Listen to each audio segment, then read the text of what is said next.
আজ কিছু প্রশ্নের উত্তর দিব। প্রতিদিনই রান্নাবান্নার সব ডিটেলস অনেক সময় শেয়ার করি, অনেক সময় আপনারা কমেন্ট না করে আমাকে মেসেজ করে অনেক প্রশ্ন জিজ্ঞেস করেন, সেটারই উত্তর দিব আজকের ভিডিওতে। সো হ্যালো এভরিওয়ান, আসসালামু আলাইকুম। আশা করি সবাই খুব ভালো আছেন, সুস্থ আছেন। আজকের রান্নাবান্নাটাও আমি সকাল থেকেই শুরু করছি। তো এখানে আমার সকালের ভাতটা উঠিয়ে দিয়ে যাবতীয় সব কিছু গুছগাছ করে নিতে হয়, তো সেই মতো আর কি আমি গুছগাছও করে নিচ্ছিলাম। তো ভাতটা হতে হতে আমার সব গুছগাছও হয়ে গেছে, এখন ভাতটা নামিয়ে নিচ্ছি। আর এখন আমি মাছগুলো ভেজে নিচ্ছি। তো এখানে কিছু পুঁটি মাছ আর কিছু কই মাছ ছিল, যেটা আর কি ভেজে নিছিলাম। আর এরপর আজকে আমি তরকারি রান্না করব। তো তরকারিটা রান্না করার জন্য আমি সব ধরনের মশলা কষিয়ে নিচ্ছিলাম।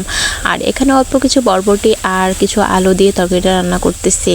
আর এখানে আমার শাশুড়ি মার জন্য আমার বড় আপু না, আমার বরের বড় আপু দুইটা কবুতর পাঠাইছে। তো একটা কবুতর আর কি আমার শাশুড়ির জন্য আজকে রান্না করব।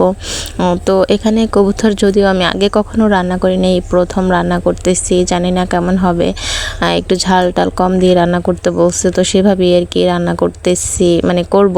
তো এখানে তরকারি হতে হতে আমি আজকে একটা মিক্সড সবজি রান্না করব। এখানে আমি কিছু ডাল, তারপর অল্প কিছু আলু, অল্প কিছু লাউ, তারপর মরিচ, পেঁয়াজ, সব একটু রসুন, জিরা, সব ধরনের বাটা মশলা দিয়ে দিছি।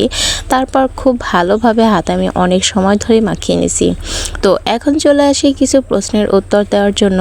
আমাকে অনেকেই জিজ্ঞেস করে যে আমার আর কোনো আমার বরের আর কোনো ভাই বা যা আছে কিনা, আমার যা আছে কিনা।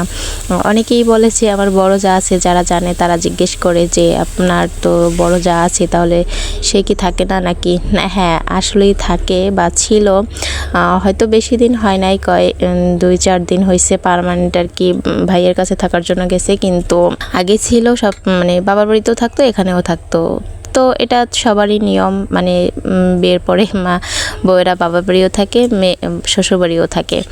যেমন আমিও থাকি, তবে আমার একটু তুলনামূলক কম যাওয়া হয় বাবার বাড়িতে, যেহেতু আমার মা বাবা আর কি ঢাকা থাকে, তাই আর কি। হয়তো এখন আমার শাশুড়ি মা অসুস্থ, তাই একটু কম যেতে পারি, বা সুস্থ হলে ইনশাল্লাহ আবার যেতে পারবো। আর তবে আমার যা আর কি সকালবেলায় রান্না করার সময় উঠতো না, এরাও প্রশ্ন করতো অনেকে যে সকালবেলা তো আপনি একাই রান্না করেন। হ্যাঁ, আসলে আমার জায়ের ছোট বাচ্চা ছিল 2টা, তো ওদের নিয়ে আর কি সে সকালে উঠতো না, তবে সে বিকালে রান্না করতো। তো এটা নিয়ে অনেকেই অনেক কিছু ভাবতে পারে, করতে পারে। আর এত মেসেজ আমি আর কি নিতে পারতেছি না, বা আমি চাই না যে এগুলো আর কি তেমন আমি কোনো কিছুই বলি না ভিডিওতে। তবে আস্তে আস্তে আপনারা সব কিছুই জানতে পারবেন, আর সাথেই থাকেন। তবে আমি আমার ফ্যামিলি ম্যাটার থেকে বেশিরভাগ আমি আমার কাজ যতটুকুই করি, যতটুকু আর কি ভিডিও ফুটেজ নিতে পারি, তার মধ্যে আর কি শেয়ার করি। তো এসব ফ্যামিলি বিষয় নিয়ে অনেক কিছুই অনলাইনে আনা আসলে ঠিক না, বা আমারও পছন্দ না। কাজবাজের উপরে যতটুকু থাকা ভালো, অতটুকুই আর কি আমি রাখতে চাই। তো এখানে যাই হোক, রান্নাবান্না শেষ করে কিছু তেজপাতা আর কি আমি রোদে দিয়েছিলাম। তারপর কিছু রুটি ডো বানিয়ে আমি আর কি আগামীকালের জন্য রেখে দিয়েছিলাম। আর আজকেও বিকালে রুটি বানাইছিলাম। এখানে ডিম ভাজিও করে নিয়েছিলাম রুটির সাথে খাওয়ার জন্য। তো আজকের ভিডিওটি আমি এখানেই শেষ করতে চাই। সবাই ভালো থাকবেন, সুস্থ থাকবেন। আর আমার পরবর্তী ভিডিওটি পাওয়ার জন্য চ্যানেলটি সাবস্ক্রাইব করে দিতে পারেন। আল্লাহ হাফেজ।